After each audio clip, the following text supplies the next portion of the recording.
ប្រើប្រាស់ត្រឹមតែទូរស័ព្ទក្នុងការថតវីដេអូ vlog ថតរូប selfie ប៉ុន្តែត្រូវការពន្លឺស្អាតកុំស្មុគស្មាញច្រើនអីវីដេអូនេះសម្រាប់អ្នកនរគ្នាអី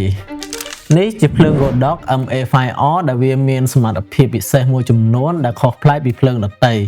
MA5R នេះគឺជាភ្លើងដែលមានរូបរាងតូចងាយស្រួលយកទៅតាមខ្លួនអាចដាក់នៅក្នុងកាបូបឬក្នុងហោប៉ៅក៏បានវាជួយឲ្យការថត selfie ថតរូបម្ហូបថតវីដេអូបែបគៀកៗទទួលបានពន្លឺស្អាតមែនទែនជាមួយនឹងការកំណត់ភ្លើងច្រើនពណ៌និងមាន effect ផ្សេងៗជាច្រើនតាមតម្រូវការរបស់អ្នកនរគ្នាហើយមួយទៀតថតទូរស័ព្ទលោតអស់ថ្មអីធ្វើម៉េចទៅ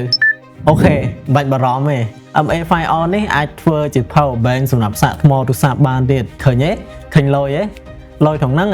អូមួយទៀត complete upgrade MA5R នេះជាមួយនឹង Godox AM01 ផងវាមានមកជាមួយនឹង magnetic mount ដែលងាយស្រួលក្នុងការប្រើប្រាស់ជាមួយនឹង gear ផ្សេងៗបានដូចជាពេលកាន់ថតយូររួចដៃអីអ្នកនរគ្នាអាចយកវាទៅបំពាក់ជាមួយនឹង mini tripod ដាក់លើតុចោលបានអត់អីទេ